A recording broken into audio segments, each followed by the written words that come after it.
Cyber নিরাপত্তার যে যে বিষয়গুলো আছে সেগুলো যথাযথ ব্যবহার না হয়ে তার অপব্যবহারের কারণে আজকে অনেক ক্ষেত্রে আমাদের ব্যক্তিগত জীবনটা দুর্বিষহ হয়ে উঠছে। তবে ডিজিটাল সিটিজেনশিপ বা নেটিকেট আমরা যে দিক থেকে কথা বলি, আমাদেরকে একটা বিষয় খেয়াল রাখতে হবে যে সব কিছুর উপরে আমরা মানুষ, মানুষের যে আচরণ হওয়া উচিত সেই আচরণটা যদি আমাদের না হয়ে আমরা ভিন্ন আচরণ করি, তাহলে আমাদের ধর্মগ্রন্থ, আমরা যারা মুসলিম, আর কোরআনটা সবার জন্যই কিন্তু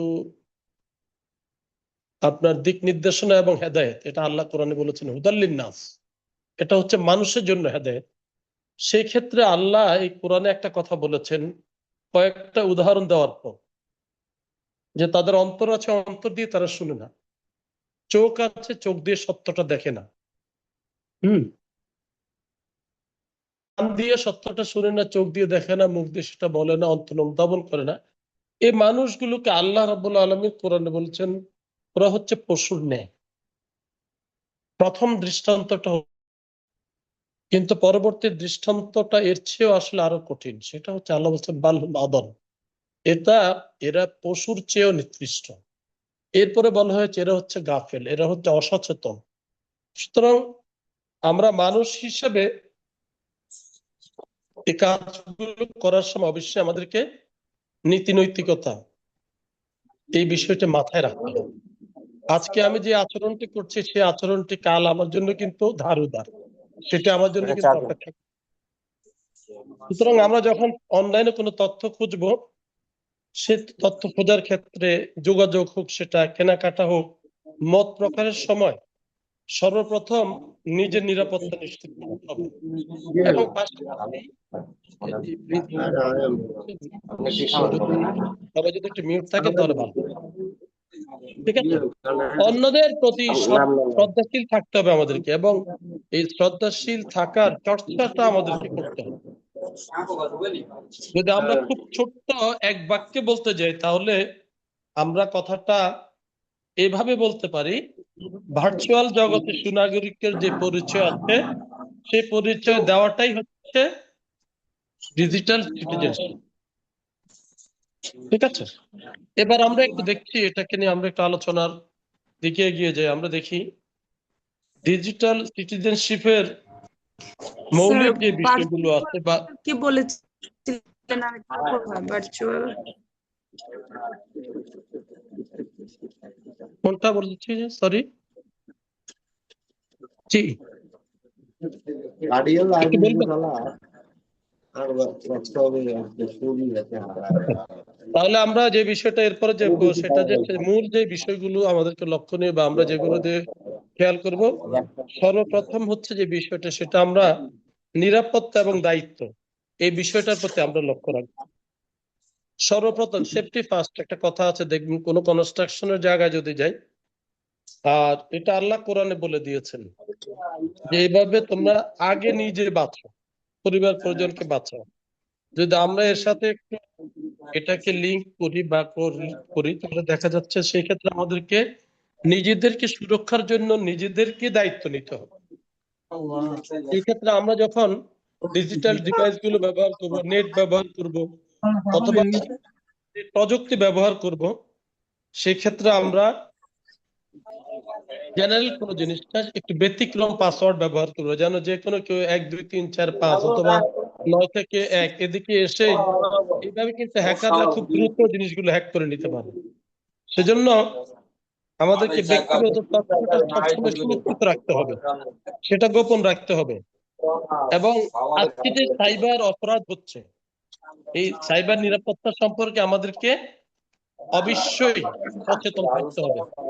যদি আমরা সচেতন থাকি, তাহলে আমরা ডিজিটাল নাগরিকের বা ডিজিটাল সিটিজেনশিপের পরিচয় দিতে পারবো। দ্বিতীয়ত যে বিষয়টা আমাদেরকে খেয়াল করতে হবে সেটি হচ্ছে নৈতিক আচরণ। একটু আদিল ইসলাম স্যার কি একটু অফ করবেন এটা? জি প্লিজ, আদিল ইসলাম স্যারের এটা অন আছে, প্লিজ একটু মিউট করে নেন প্লিজ।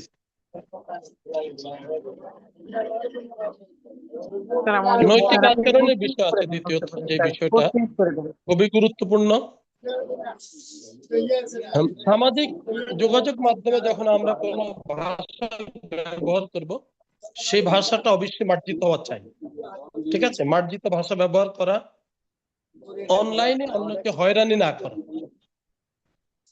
বিদ্বেষমূলক আচরণ থেকে আমাদেরকে বিরত থাকতে। আমরা প্রায়শই যখন ফেসবুকে ঢুকি বা নেটে দেখি, কিছু নেটিজেন আছে যাদের মুখের ভাষাটা এত অশ্লীল, যেটা আসলে শুনতে খুবই বিব্রত বোধ করতে। সুতরাং এই ধরনের আসসালামু আলাইকুম স্যার, শেয়ার করা যাবে? আমি স্ক্রিন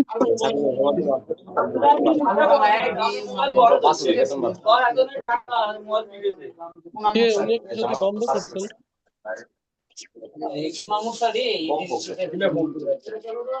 স্যার স্ক্রিন শেয়ার করেন, স্ক্রিনটা শেয়ার করেন। হ্যালো, কে যেন কথা বলছেন, করেন তো।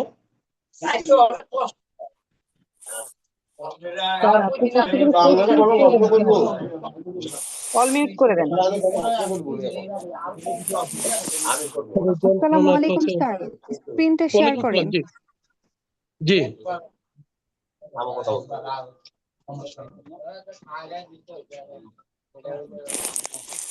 মানে এই করেছেন না, অফ করেন, আরো কেউ তহিদুল ইসলামকে মিউট করা যায় নাকি কোনোভাবে? জি, তহিদুল ইসলামকে মিউট করে গেলে তো আপনারা সবাই কথা বলতে পারবেন। ঠিক আছে স্যার, ওনাকে সিঙ্গেল ভাবে মিউট করতে পারবেন স্যার? একটু ওনাকে মিউট করে দেন স্যার। উনি তো আমাকে মিউট করতে বলতেছে, তহিদুল ইসলামকে মিউট করতে। আদিল কি হামিদুল ইসলাম সাহেব, ওনাকে আমি করতে পারছি না।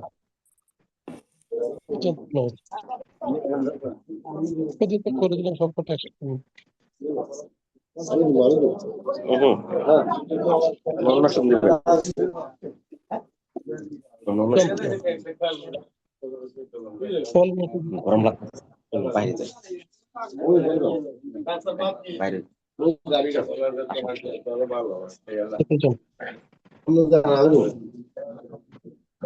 যে অনেক কথা বলতে থাকলে তো আমাদের জন্য কষ্ট করার একটু জিনিস যদি খেয়াল করেন সেটা ভালো হবে। ঠিক আছে, হামিদুল ইসলাম সাহেব স্যার, আপনি একটু মিউট হন প্লিজ। স্যার, আমার মনে হয় উনি অনলাইনে ক্লাসে জয়েন করে তারপর রেখে দিছে, মানে আমার মনে হয় না সে ক্লাস করছেন। নাহলে এতবার বলার পর সে কেন এটা মিউট করছে না? খেয়াল করতে হবে, তাই না? আমাদের আরো দুইজন আপুও কিন্তু আনমিউট করা। স্যার আপনি অল মিউট করে দেন প্লিজ। আপনার এটা একটু মিউট করুন প্লিজ।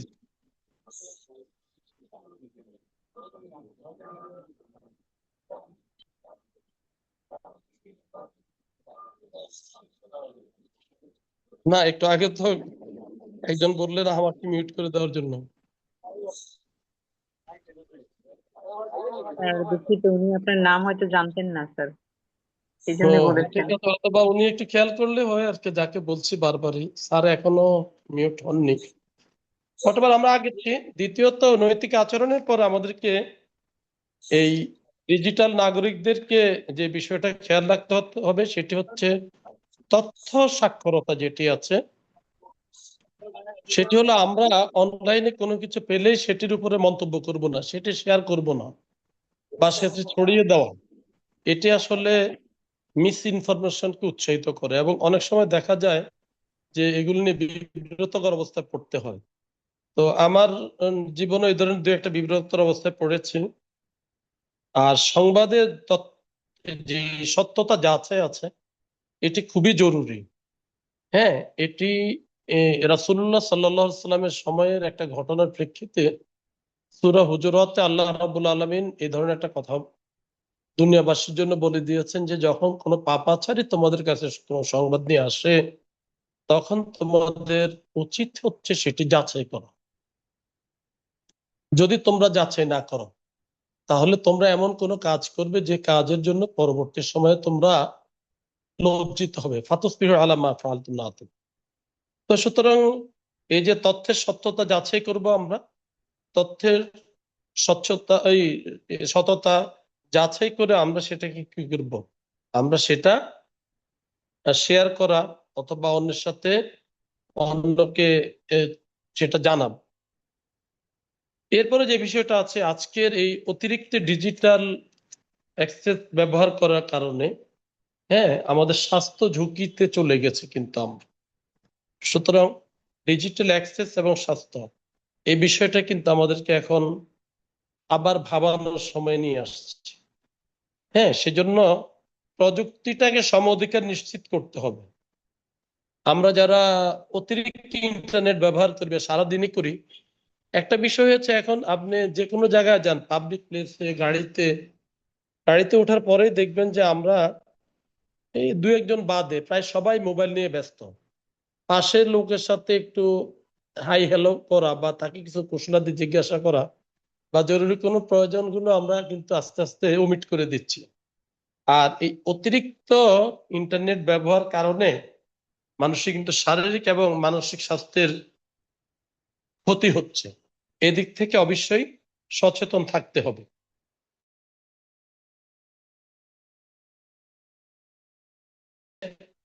আইন মান্য করা, ঠিক আছে, আইন মানতে হবে। আইনটা যদি আমরা সবাই মেনে চলি আমার জন্য যেমন ভালো, সবার জন্য সেটা কল্যাণকর। সেজন্য আমাদেরকে খেয়াল করতে হবে সাইবার নিরাপত্তা যে আইন আছে সেই আইনটা, কপিরাইটের যে আইন আছে সেই আইন, এবং অনলাইনে যেই নীতিমালা আছে সেগুলো মেনে চলতে হবে। সেগুলো মেনে চললে আমরা অনেক ধরনের বিব্রত বা অযথিত পরিস্থিতি এড়াতে পারব।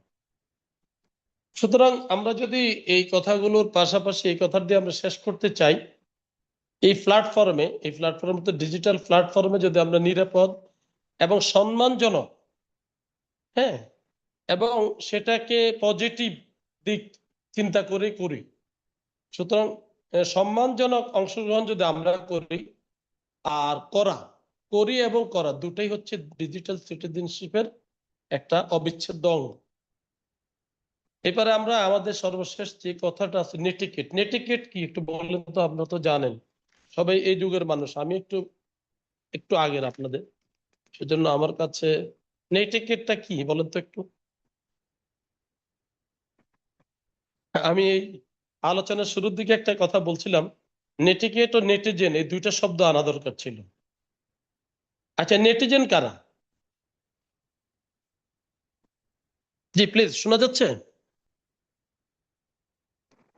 নেটিজেন কারা? এটা শুনতে পাচ্ছে না কেউ? আচ্ছা, আমার কথা কি শোনা যাচ্ছে প্লিজ? জি স্যার, শোনা যাচ্ছে। তো আমি দুইটা শব্দ বলেছি, নেটিকেট এবং নেটিজেন, এই দুইটার মধ্যে পার্থক্য কি কেউ কি বলতে পারবেন প্লিজ? আচ্ছা, স্যার অথবা আপনারা তারা তো দেখে ভালো বলতে পারবো না। জি নেটিকেট যা পারেন বুঝতে পারবো। শুনেন, এই ক্লাসে কোনো ভুল নাই, আপনি যেটা জানেন সেটাই বলবেন, আমরা সেটাকে ধরে নিব, ঠিক আছে? জি, স্যার নেটে নেটিজেন যারা অনেক বেশি মন্তব্যকারী যারা, তারা না, যারা ইন্টারনেট দেখে যারা ব্যবহার মন্তব্য করে, করে। ইন্টারনেটে অনলাইনে যারা মানে সক্রিয় থাকে, এরা হচ্ছে নেটিজেন। দেখেন না, নেটিজেনদের সাইবার আক্রমণে পড়ে যায় নেটিজেনরা কোনো বিষয় হলেই। আর নেটিকেটটা হচ্ছে নেটিজেনদের যে আচরণ বিধি সেটা, ঠিক আছে? ইন্টারনেট বা অনলাইন ব্যবহারের যে আচরণ বিধি হচ্ছে সেটা হলো নেটিকেট। আর ইন্টারনেট বা অনলাইন যারা ব্যবহার করেন, ব্যবহারকারী ব্যক্তি, তারা হচ্ছেন নেটিজেন। ঠিক আছে, একটু ছোট্ট পার্থক্য। যদি কাগজ কলম থাকে একটু লিখে রাখবেন। একটা লেকচার দিয়ে দিলে অথবা শুনলে শেষ হবে না, একটু একটু একটু জি লিখে স্যার, রাখবেন। লিখছি। ঠিক আছে? হুম।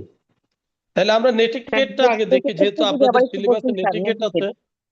আমি একটা নেটিজেন শব্দটার সাথে যোগ করেছি, দেখলাম যে দুটো রিলেটেড, এই দুটো একসাথে থাকা দরকার ছিল। হয়তোবা ওনাদের এটা প্রয়োজন মনে করেন না, সেজন্য করেননি, হোয়াটএভার। আমরা যদি স্যার, নেটিকেটের নেটিকেটটা কথা যদি বলতে, আবার একটু বলতেন প্লিজ, হ্যাঁ নেটিকেট এই যে সম্পর্কে। এখন মাত্র বলা শুরু করব, প্লিজ, সমস্যা নেই। ঠিক আছে। জি স্যার।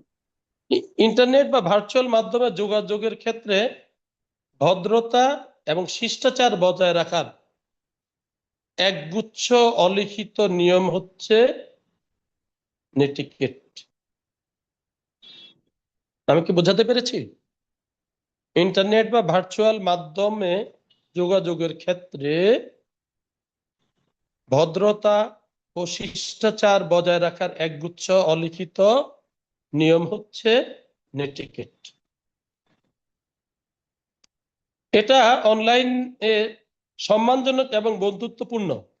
সবচেয়ে বড় বিষয়টি হয়েছে কি, সেটা হচ্ছে পেশাদারিত্ব যে আচরণ আছে, এই পেশাদারিত্ব আচরণটাকে নিশ্চিত করে। যে জেমিস বলেছিলেন, কোশ্চেনটা উত্তর পেয়েছেন? জি স্যার, জি লিখছি স্যার। তাহলে দেখেন, এই যদি আমরা যদি এই নিয়মগুলো মেনে চলি, অলিখিত নিয়মগুলো, সবকিছু তো আর লিখে যায় না। আচ্ছা, আপনারা পৃথিবীর একটা দেশ আছে, অনেক বড় দেশ, যাদের কনস্টিটিউশনটা হচ্ছে আনরিটেন, সেই দেশটার নাম কি? অলিখিত শব্দ আসছে, এই জন্য জিজ্ঞাসা করলাম। পলিটিক্যাল স্যার সায়েন্সের কেউ আছে? USA, America. হ্যাঁ। স্যার আমেরিকার। আসসালামু আলাইকুম স্যার, যুক্তরাজ্য, ইউকে। ইয়েস। আমি এই জন্য আমার পলিটিক্যাল সায়েন্সের কাউকে খুঁজছিলাম। জি, থ্যাংক ইউ। যিনি আমেরিকা বলেছেন তেনাও ইয়ে হওয়ার কোনো কারণ নেই, এটা এটা আমি যুক্তরাজ্য। ইংলিশে। হ্যাঁ, আনরিটেন কনস্টিটিউশন হচ্ছে ব্রিটিশের। জি, থ্যাংক ইউ মিস, আপনাকে যে আপনি আচ্ছা বিষয়টা স্যার।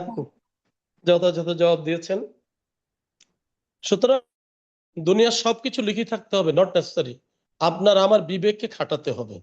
আর আপনার আমার বিবেক যদি না খাটাই, তাহলে তো আমার আর অন্য প্রাণীর মধ্যে কোনো পার্থক্য থাকলো না। ঠিক আছে। আজকে সাইবার বুলিং এ যে অবস্থা, কিছু কিছু মানুষ তো আত্মহত্যা করার পথ বেছে নেওয়ার জন্য চিন্তা করছে এবং করছেও কেউ কেউ। সুতরাং এই যে আমাদেরকে এই আচরণ বিধিটা কেন মেনে চলতে হবে, সেটাকে যদি আমরা খুব সহজে বুঝি, সেখানে আমাদের মধ্যে যে ভুল বোঝাবুঝি আছে সেটা এড়ানো, এবং সবচেয়ে বড় বিষয় হচ্ছে পারস্পরিক শ্রদ্ধাবোধ। এই দুইটা জিনিস বজায় রাখার জন্য অবশ্যই আমাদেরকে এই অলিখিত একগুচ্ছ যে নিয়ম আছে সেগুলো আমাদেরকে মেনে চলতে হবে। এবার আপনারা যেহেতু পরীক্ষা নিরীক্ষা দিবেন, আপনাদের অনেকের এইটা শুনতে ভালো লাগবে না। আপনাদের কথা হচ্ছে পরীক্ষায় কি আসবে তার সেটা বলে। ঠিক আছে। এবার একটু পরীক্ষা কেন্দ্রিক কথা বলি।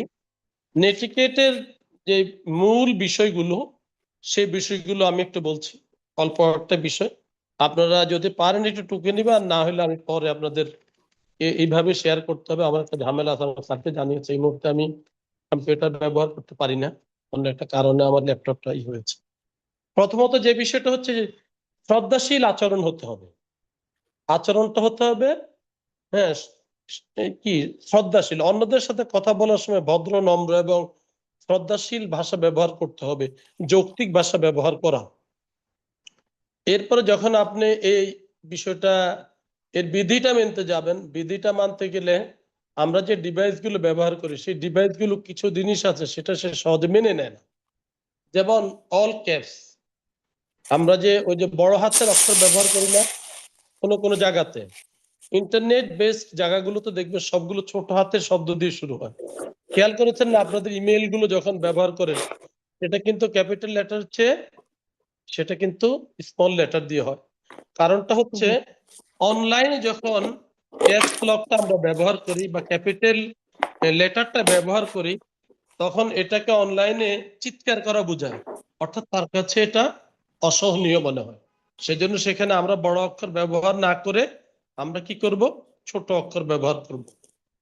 এরপরে যে বিষয়টাতে, এই কথাগুলো প্রায় সব জায়গাতে আসবে, ব্যক্তিগত গোপনীয়তা রক্ষা করা, ঠিক আছে? অনুমতি ছাড়া কারো ব্যক্তিগত তথ্য, ছবি বা তার কনফিডেন্সিয়াল কোনো বিষয় শেয়ার না করা। এবার আসেন ল অফ এভিডেন্স কি আছে। আমরা যারা অন্য ধর্মে যদি কেউ থাকেন, আপনাদের প্রতি শ্রদ্ধা রেখে বলছি, আমাদের ধর্মে মদ খাওয়া হারাম। আমরা যারা মুসলিম, আমাদের জন্য আল্লাহ মদকে হারাম করে দিয়েছেন। কিন্তু কোনো ব্যক্তি যদি তার ঘরে বসে এই ধরনের কিছু খেতেও চায়, তার ঘরে উকি দিয়ে দেখা বা তথ্য অনুসন্ধান করা ইসলাম নিষেধ করে দিয়েছে। কারণ সেই বিষয়টা সে আর তার সৃষ্টিকর্তা জানে, তার মধ্যে এটা নিয়ে বিচার হবে। আপনি অন্যের ঘরে উকি দিয়ে তার তথ্য খোঁজাখুঁজি করা, এটাও কোরআনে সূরা হুজুরাতে নিষেধ করে দেওয়া আছে। আজকে তথ্য প্রযুক্তির সাথে যদি আমরা একটু মিলাতে যাই, তাহলে আপনার সূরা হুজুরাতটা একটু দেখবেন। ল সেখানে সামাজিক রীতিনীতিগুলোর কথা বলা আছে। সূরা নূর যেখানে ল অফ এভিডেন্সের কথাগুলো বলা আছে, সূরা নিসাতে আছে, সূরা নূরে আছে। আজকের বিজ্ঞানের সাথে কোরআনের কোনো ধরনের বৈপরীত্য তো নাই। বরং আমি ওই বুয়েটের একজন আপা আছেন, রাজিয়া সুলতান আপা, সিনিয়র মোস্ট প্রফেসর, উনি একটা কথা বলেন যে ফিজিক্সে সবই তো কোরআন, এখানে আপনি কি ইসলামাইজড করবেন? হ্যাঁ, তো আমরা যদি সেদিক থেকেও দেখি, তাহলে ব্যক্তিগত যে গোপনীয়তা আছে সেটার উপর আমার হস্তক্ষেপ করার কোনো রাইট নাই। এরপরে যে বিষয়টা আমরা যদি 4 নম্বর আমরা বিষয়টা যেটা করি, অহেতুক কাউকে কোনো কিছু পাঠানো। অপ্রয়োজনে একজনকে টেক্সট করলেন, অপ্রয়োজনে একজনকে একটা অযাচিত মেইল পাঠালেন, এটা করা যাবে না। নেটিকেট এটাকে সাপোর্ট করেন। এরপরে যে বিষয়টা আছে, আজকে দেখবেন বানান ভুল নিয়ে কিন্তু কথা বলা হয়। হ্যাঁ, তো আমরা যখন কাউকে কোনো বার্তা পাঠাবো অথবা কোনো কিছু লিখবো, সেই ক্ষেত্রে আমরা সঠিক বানান এবং যথাসম্ভব ব্যাকরণের যে বিধিগুলো আছে সেগুলো আমরা মেনে চলব। তারপরে যে বিষয়টা থাকবে সেটি হচ্ছে, বারবারই আসবে এই কথাটা, সাইবার বুলিং এড়ান। হ্যাঁ, আপত্তিকর মন্তব্য করা, অপমানজনক আচরণ, অন্য মানুষের সম্মানহানি, এই সমস্ত বিষয়গুলো থেকে অবশ্যই বিরত থাকতে হবে। একটা বিষয় খেয়াল করতে হবে, আমরা কিছু মানুষ আছি যারা কেতাদুরুস্তের মতো বলা যায়, অর্থাৎ দেখতে আমরা খুব ভদ্র। আমাকে দেখতে যেমন ভদ্র, আমার আচরণটাও তেমন ভদ্র হতে হবে। সুতরাং আমাদের বাস্তব জীবনে আমরা একজন মানুষের সাথে যেভাবে ভদ্র আচরণ করি, অনলাইনেও ঠিক একইভাবে আমাদের ভদ্রতা বজায় রেখেই চলতে হবে। আর এটাই হচ্ছে ডিজিটাল সিটিজেনের এবং আপনার এটার যেই ব্যবহার বিধি আছে সেটাকে সাপোর্ট করে। এর বিপরীত যেটা আছে, মানুষের সম্মানহানি করে, সেটা কিন্তু কোনোভাবেই সেটিকে সাপোর্ট করে। ঠিক আছে? আর যেটা বলছিলাম, নেটিজেনদের একটু ছোট্ট পরিচয় দিয়ে শেষ করছি। সেটা হলো, নেটিজেনরা হচ্ছে ভার্চুয়াল জগতের নাগরিক। এই নাগরিকদের জন্য নেটিকেট বা যে আচরণগুলি নিয়ে আমরা কথা বলছি এগুলো। আর এর পাশাপাশি আমরা যারা বিভিন্ন জায়গায় ফ্যাসিলিটেটর বা গাইড হিসেবে আছে, আমাদেরকে এর নিরাপদ ব্যবহারের বিষয়ে কথা বলতে হবে। আজকে আপনি যতই বলেন আপনার শিক্ষার্থীকে, আপনার বাচ্চাকে অনলাইন থেকে দূরে রাখতে পারবেন না, সেক্ষেত্রে তারা যেন এটাকে নিরাপদ এবং নৈতিকভাবে ব্যবহার করে, সেটা আমাদেরকে অবশ্যই লক্ষ্য রাখতে হবে। লক্ষ্য না রাখলে এমন বিব্রতকর অবস্থা আমাদেরকে পড়তে হবে, যেটা আসলে কারোর জন্যই কল্যাণকর নয়। এবার আমরা আজকের আমাদের বিষয়বস্তুর সর্বশেষ যে বিষয়টি আছে সেখানে চলে যাচ্ছে। এখানে কয়েকটা কথা আছে: privacy, cyber bullying, plagiarism, copyright, মেধাস্বত্ব এবং প্রাসঙ্গিক আইন ও নীতিমালা। এই বিষয়গুলি প্রত্যেকটাই আলাদা আলাদা। আমরা ছোট্ট ছোট্ট করে এই বিষয়গুলোর উপরে একটা আলোচনা চালিয়ে যাচ্ছি। ঠিক আছে?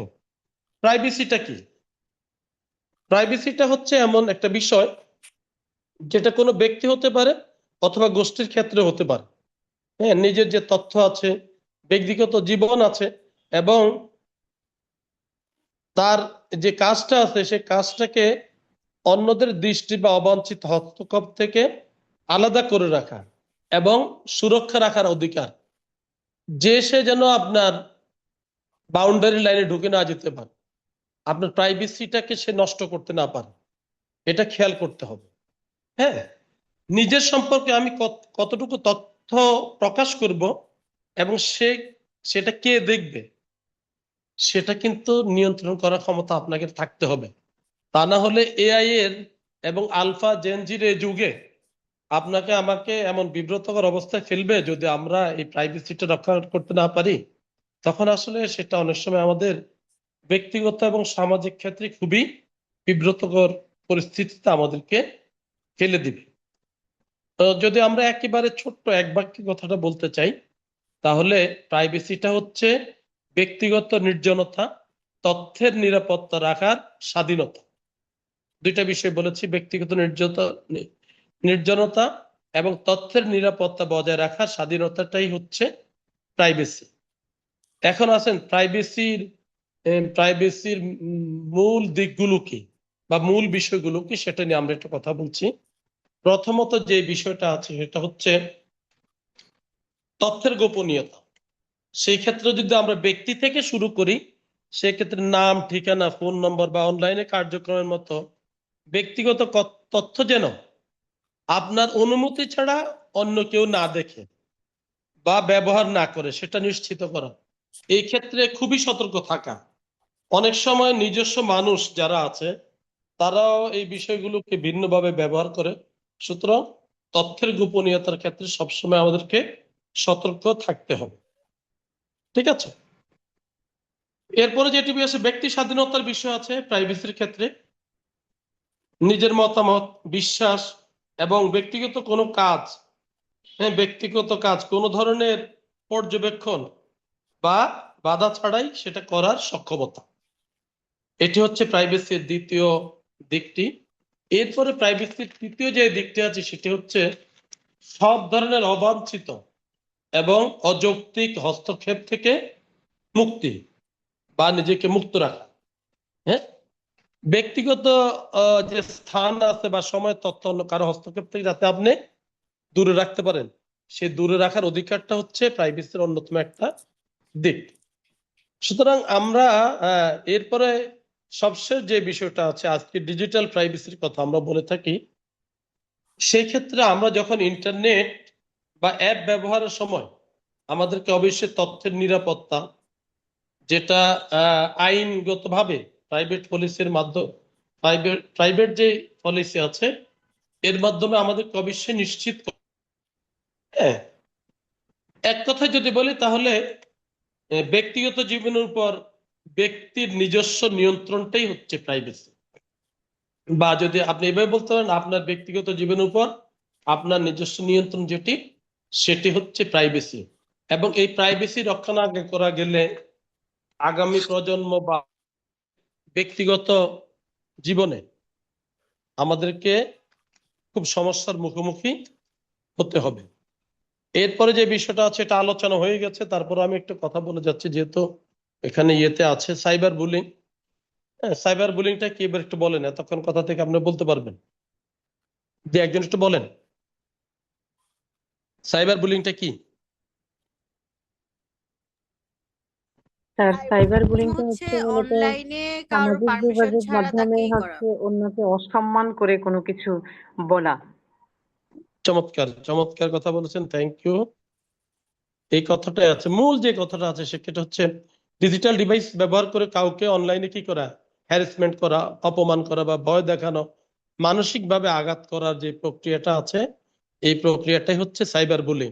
এবং এটা শুধু সাধারণ মানুষ না, সমাজের একেবারে প্রমিনেন্ট ফিগার আমরা যাদেরকে বলি বা সমাজের গণ্যমান্য ব্যক্তিদের বিরুদ্ধেও আজকে সাইবার বুলিং হচ্ছে। এখন সাইবার বুলিংটা কোনোভাবে গ্রহণযোগ্য না। যদি কোনো ব্যক্তির মধ্যে কোনো সমস্যা থাকে আপনি তাকে প্রপার ওয়েতে বলেন, এটা পাবলিকলি পাবলিশ করে দিয়ে তার জীবনের মধ্যে দুর্বিষহ টেনে আনার কোনো রাইট আপনাকে আইন অথবা নৈতিকতা অথবা মানবিক মূল্যবোধ থেকে দেওয়া হয়নি। আর এই যে কাজটা যারা করে, হ্যাঁ, মিথ্যা তথ্য ছড়ানো, গোপন ছবি শেয়ার করা, হ্যাঁ, এগুলো হচ্ছে এক ধরনের অপরাধ। আর এই অপরাধটা অবশ্যই শাস্তিমূলক অপরাধ। যে অপরাধে শাস্তি পাওয়া তার সে যার বিরুদ্ধে করলে তার এর বিরুদ্ধে মামলা করা, তার বিরুদ্ধে শাস্তিমূলক ব্যবস্থা নেওয়ার অধিকার আইনে দেওয়া আছে। আচ্ছা, এর মধ্যে দেখেন কতগুলো কাজ আছে এখানে। মিথ্যা তথ্য ছড়িয়ে দিলেন, বিব্রতকর অবস্থা, অবমাননা করে একটা ছবি পোস্ট করে দিলেন, হ্যাঁ, মেসেজ দেওয়া হয়েছে, সেখানে হুমকি দিলেন। আর সবচেয়ে বড় বিষয় হচ্ছে কি, এখন বিভিন্ন ধরনের ফেক আইডি ব্যবহার করা হয়, বট আইডি ব্যবহার করা হয়, অন্যের ছদ্মনাম ব্যবহার করা, অন্যকে অসম্মানজনক মেসেজ করা, এগুলো কিন্তু খুবই গুরুতর অপরাধ। ঠিক আছে? আর এটার যে সাধারণ যে ধরনগুলো আছে সেটা হচ্ছে আপনি যখন সোশ্যাল মিডিয়া ব্যবহার করবেন, যেমন আপনারা যারা ফেসবুক ব্যবহার করেন, অবশ্যই খেয়াল করবেন কে আপনাকে ফ্রেন্ড রিকোয়েস্ট পাঠাচ্ছে, সেটা আপনি গ্রহণ করবেন কিনা একটু যাচাই বাছাই করে করবেন। ঠিক আছে? কারণ হলো কি, তা না হলে এখান থেকে আপনি বিব্রতর অবস্থায় পড়বেন। এরপর অশালীন বিব্রতকর ছবির কথা আমরা বলেছি। হ্যাঁ, ফেক আইডি ব্যবহার করে হয়রানি করা হয়। আর সবচেয়ে বড় বিষয় হলো আপনার ব্যক্তিগত তথ্য ফাঁস করে দেওয়া হয়, আইডি হ্যাক করা হয়, আপনার মেসেঞ্জার হ্যাক করা হবে, আপনার হোয়াটসঅ্যাপ হ্যাক করবে, করার পরে যেটি ঘটবে সেটি হলো আপনার তথ্য চুরির পাশাপাশি আপনার অর্থ চুরি হয়ে যাবে। আপনার যে শুধু তথ্য চুরি হচ্ছে সেটা না, আপনার অর্থ চুরি হয়ে যাবে।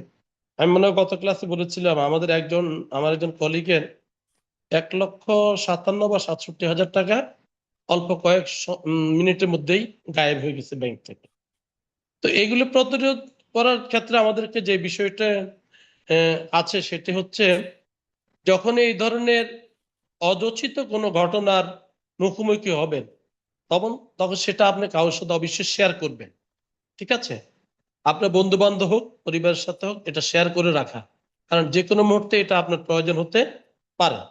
আর যখন আপনাকে যা কিছু বলেছে সেটি স্ক্রিনশট রেখে দেওয়া, হ্যাঁ, এবং সংরক্ষণ করা, যাতে করে কখনো এটা আপনাকে যদি প্রুফ করতে হয় সেটা যেন এটা আপনি উপস্থাপন করতে পারেন। আরেকটা বিষয় হচ্ছে কি, কিছু লোক তো আছে তারা সাইবার বুলিং করে।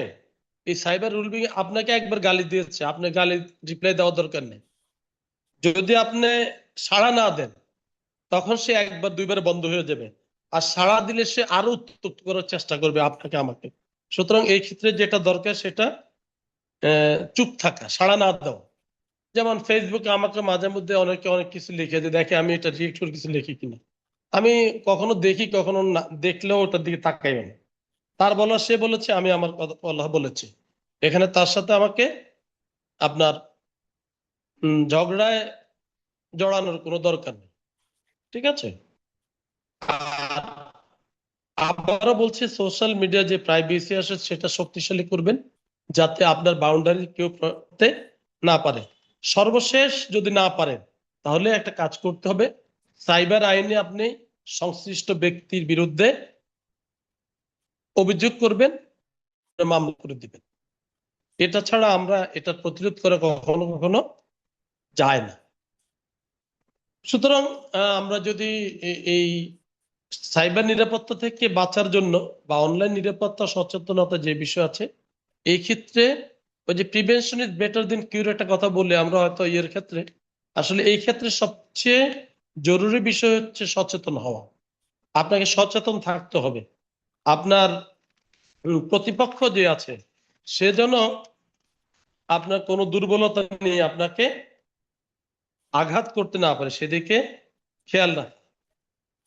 এরপরে আজকে আমরা যে বিষয়টা আছি, প্লেগারিজম, এটার অর্থ কি একটু বলেন তো? এটা দুইটা শব্দ দিয়ে ব্যবহার করে। প্লেজিয়ারিজম একটা, প্লেগারিজম এরা একদম জি দিয়ে করেছে। এটা অর্থ কি? প্লেগারিজম অর্থ কি?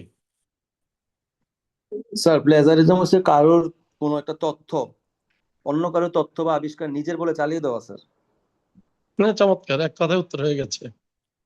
হ্যাঁ, অন্যের লেখা, চিন্তাধারা, গবেষণা, সৃজনশীল কাজটাকে নিজের বলে চালিয়ে দাও। কিন্তু এটাতে নীতিটা কি বলেন তো একটু? এটা হচ্ছে একটা আপনার মেধাস্বত্ব চুরি করা, এটা এক ধরনের প্রতারণা। আবার এটা হচ্ছে পেশাগত মানে অনৈতিক, এবং এটা একটা শাস্তিযোগ্য অপরাধ। ঠিক আছে? আপনি অন্যের লেখাটা কোট করতে পারেন, সেটা ব্যবহার করতে পারেন, বাট সেটা কি করতে হবে, সেটা উইথ রেফারেন্স, সেটা উদ্ধৃতি দিয়ে কোটেশনের মধ্যে ব্যবহার করে তার নাম ব্যবহার করা অথবা গ্রন্থের নাম ব্যবহার করে ব্যবহার করতে পারবে। এই ক্ষেত্রে আমরা যে কাজগুলো করে থাকি, অনেকে হুবহু কপি করে রাখি, কেউ আছে কিছুটা পরিবর্তন করে করি।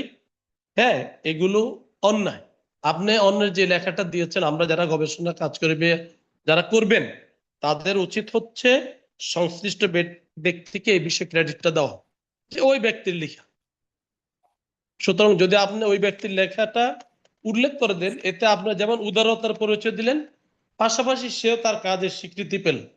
এটাই হওয়া উচিত। এটা বাইরে যেটা হবে সেটা কোনোভাবেই গ্রহণযোগ্য নয়।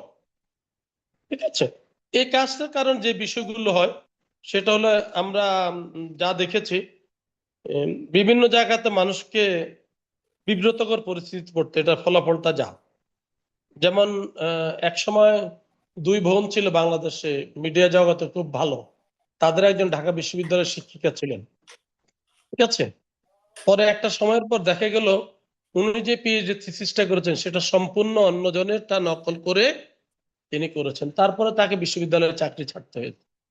এবং আমার চেনা জানা আরো দুইজন ব্যক্তি আছেন যাদের বিষয়ে জানি, যারা এই পিএইচডি থিসিস চুরি করার কারণে তাদের ডিমোশন হয়েছে। হ্যাঁ, এই যে নিজের ভারমূর্তি ক্ষুণ্ণ হয়েছে ছাত্রদের কাছে, তার কর্মক্ষেত্রে, এটা তো আমার করা দরকার নেই, অন্যের জিনিস চুরি করা দরকার নাই। ঠিক আছে, আমরা এই জিনিসগুলো থেকে আমরা যদি বেঁচে থাকতে চাই, এবং এই জিনিসটা থেকে এড়ানোর সবচেয়ে বড় উপায় যেটি, সেটা আমরা বলেছি সঠিক ভাবে উদ্ধৃতি দেওয়া। হ্যাঁ, সঠিকভাবে সাইটেশন বা উদ্ধৃতি দেওয়া যে এই ব্যক্তি এটা। তারপর হচ্ছে প্যারাফ্রেজিং বলে একটা কথা আছে, অন্যের লেখা বা ভাবার তত্ত্ব নিজের ভাষায় নতুন করে লেখা। হ্যাঁ, আপনি একজন একটা লেখা পড়েছেন, সেটা পড়ে আপনি চিন্তা ভাবনা করেছেন, সেটা বুঝে নিজের ভাষায় লিখেছেন, সেই ক্ষেত্রে এটা তিনি দোষী বলে সাব্যস্ত হবেন না। কোটেশন মার্ক ব্যবহার করতে পারি, কারো কথা বললাম, কারো কথা আমরা লিখলাম, সেই ক্ষেত্রে আমরা ইনভাইটেড কমা বা একটা উদ্ধৃতি দিয়ে সেটার ভিতরে লিখলে এটা আর এই চুরির দায় অভিযুক্ত হতে হবে না। সবচেয়ে বড় বিষয় আছে যেটা, সেটা হলো অন্যের তথ্য রেফারেন্স হিসেবে ব্যবহার করা উচিত। সেটাকে কোনোভাবে ঘুরিয়ে পেঁচিয়ে নিজের বলে চালিয়ে নেওয়া দেওয়াটাই হচ্ছে চাহিদার দাবি। ঠিক আছে, তাহলে সেই সময় আমরা যখন কোনো নোট নিব, নোট নেওয়ার সময় আমরা সচেতন থাকব। গবেষণা বা অন্য কারো লেখা পড়ার সময় অবশ্যই নিজের ভাষায় সেটা লিখে নিব, এবং সেই লেখাটা যখন আমি প্রকাশ করব অথবা আমি কোনো জায়গাতে লিখব, সেই ক্ষেত্রে আমরা সোর্সটা যাতে উল্লেখ করতে পারি, সেজন্য সেই বিষয়গুলো আমরা ফুটনোট নিয়ে রাখবো।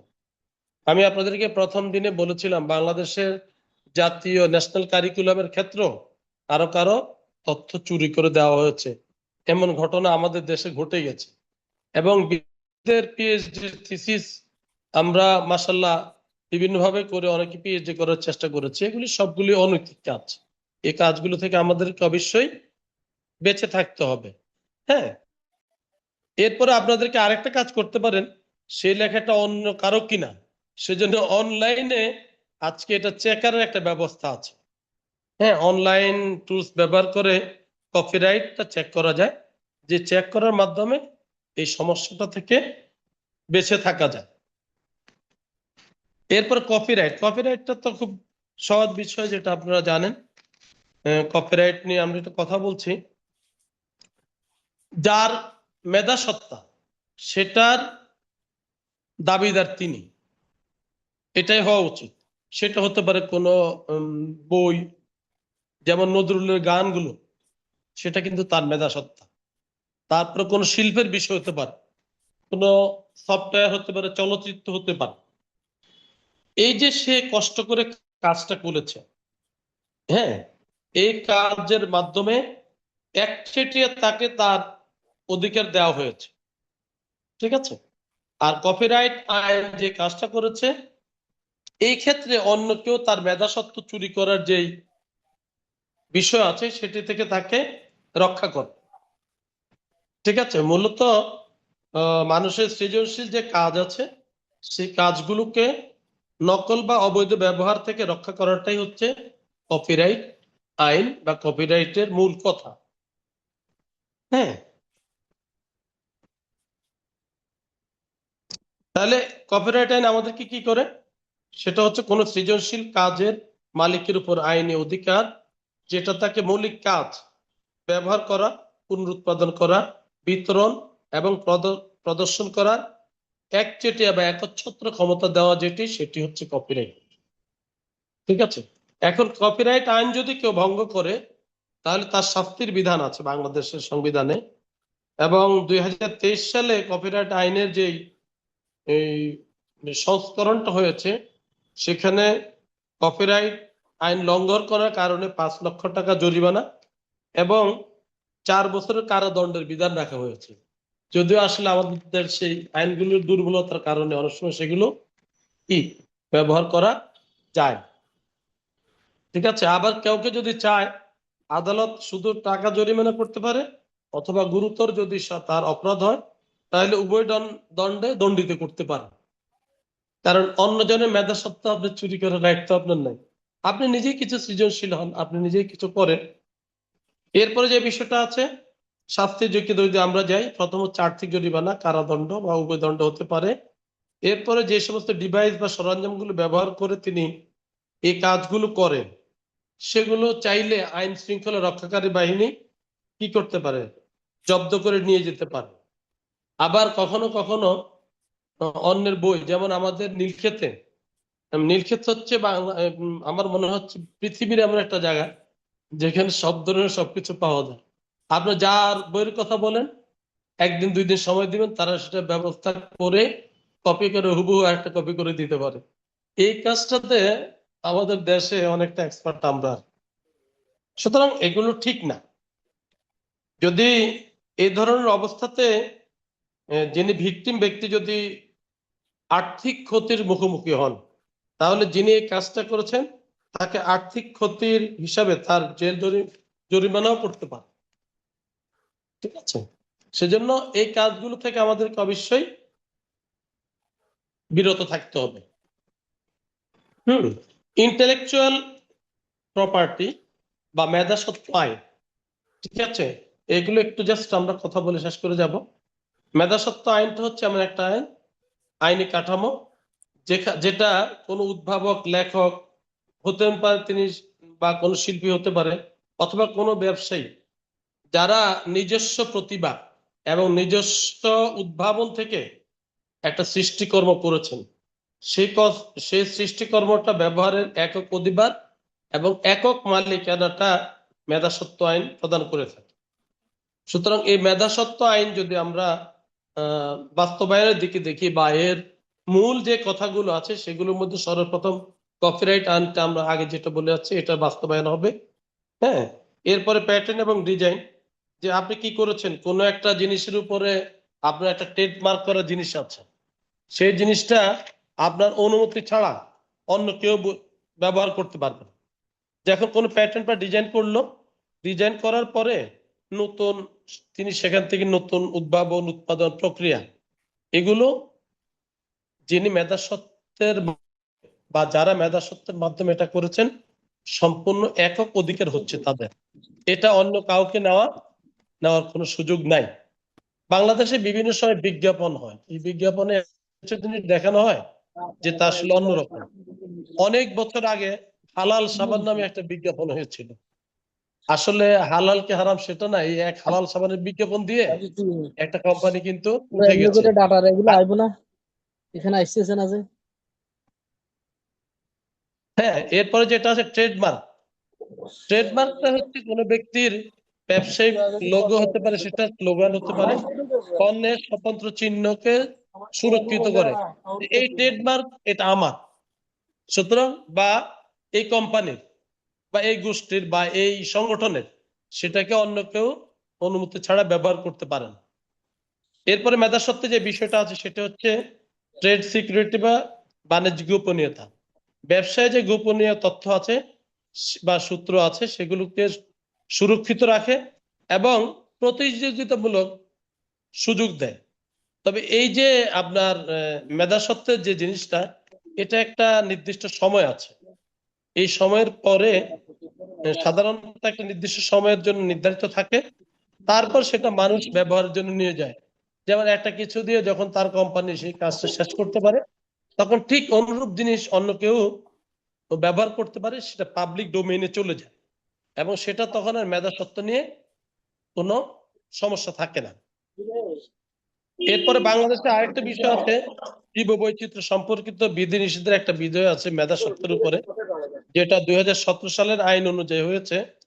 বাংলাদেশের যেই জীব সম্পদগুলো ব্যবহারের করে উদ্ভাবিত কিছু মেধাস্বত্বের জন্য করা হয়ে থাকে, এগুলো জাতীয় কমিটির প্রয়োজন হয়। যেমন যে জীববৈচিত্র্য সংক্রান্ত কোনো কাজ যদি করতে হয়, তাহলে তার জন্য একটা অথরিটি আছে, সেই অথরিটির অনুমোদন নিয়ে ওই কাজটা করতে হয়।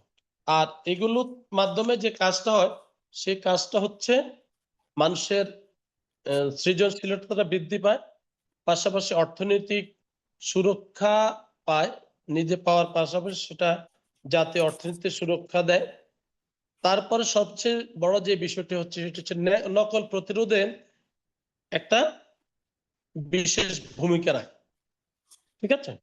তো সুতরাং এই হচ্ছে আমাদের এই নবম অধ্যায়ের যে কথাবার্তা, সেই কথাবার্তাগুলো আমরা শেয়ার করলাম। এর বিষয়ে আপনাদের কারো কোনো প্রশ্ন আছে কিনা?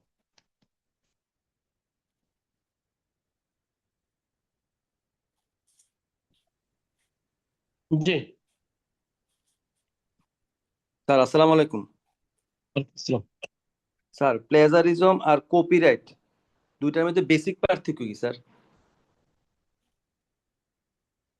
কপিরাইট আর প্লেজারিজম, ওটা হচ্ছে আপনার যেটা আমরা করেছি, কপিরাইটটা হচ্ছে আপনার গ্রন্থস্বত্ব যেটা আছে সেটা, আর ওটা যেটা বলেছেন, এটা দুটো অনেকটা কাছাকাছি কাছাকাছি হলো।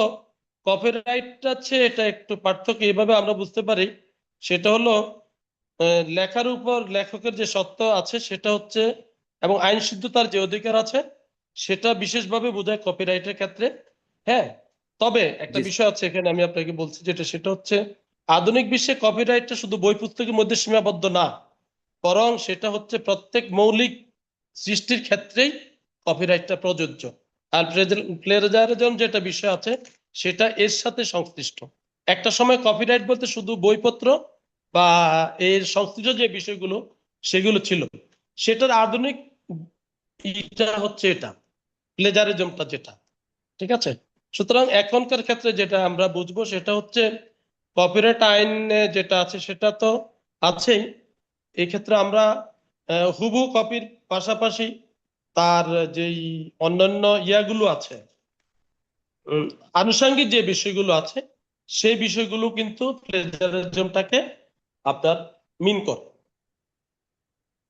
সেটা প্রতারণা শিক্ষাক্ষেত্রে হতে পারে, পেশাগত জীবন হতে পারে, অর্থনৈতিক ক্ষেত্রে হতে পারে, হ্যাঁ, প্লেজারিজমটা। আর কপিরাইটটা বিশেষ করে তার ইয়ের সাথে, লেখা এবং লেখক সত্তার সাথে জড়িত। Okay sir, thank you sir.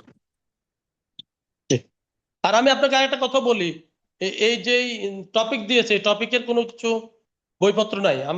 আমি যা জেনেছি, আমি টুকটাক এদিক সেদিক থেকে টেনে টুনে করেছি, সেটা আপনাদের জানা দরকার। আর আমার জানাটা যে সব শেষ বিষয়টা তা না, আপনাদের কারোর জানা থাকলে আমরা সেটাকে নিতে পারি। ওকে,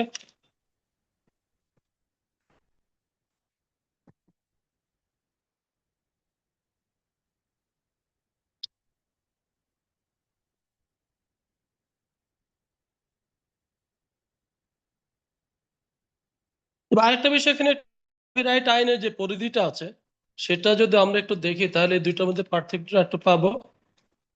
সেই 1956 সালের এই আইনটা হয়েছে ইংল্যান্ডে, আমার একটু মনে পড়লো যতটুকু। সেই আইনে যে কথাগুলো বলা আছে কপিরাইটের বিষয়ে, সেখানে বই পুস্তক, উপন্যাস, নাটক, কাব্য, বিশ্বকোষ, প্রচ্ছপঞ্জ, এই সমস্ত যে বিষয়গুলো আছে, সাময়িকী, সঙ্গীত, চলচ্চিত্র, রেকর্ড, আর এগুলো শুধু একটা দিক থেকে যে প্রকাশনার ক্ষেত্রে কপিরাইট আইনটা বিশেষভাবে প্রযোজ্য, আর মেধা যেটা আপনার অন্যের চর্যবৃত্তিটা যেটা বলছি আমরা, হ্যাঁ, প্লেগারিজম যেটা বলি, সেটা শিক্ষা ক্ষেত্রে এবং পেশাগত জীবনের সাথে বেশি রিলেটেড। ঠিক আছে, একটু কম মনে একটা পার্থক্য নিতে পারি।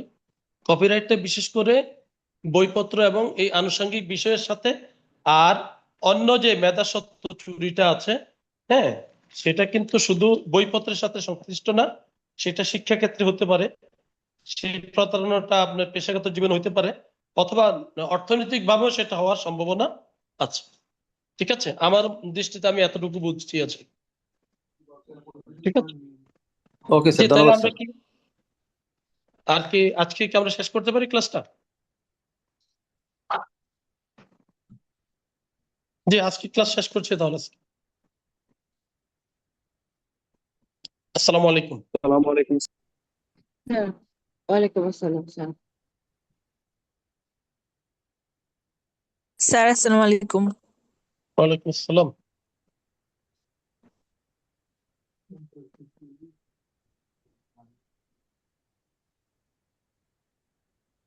এই ওই একটা 10টাই আছে, একটা মিটিং এ ঢুকতে হবে।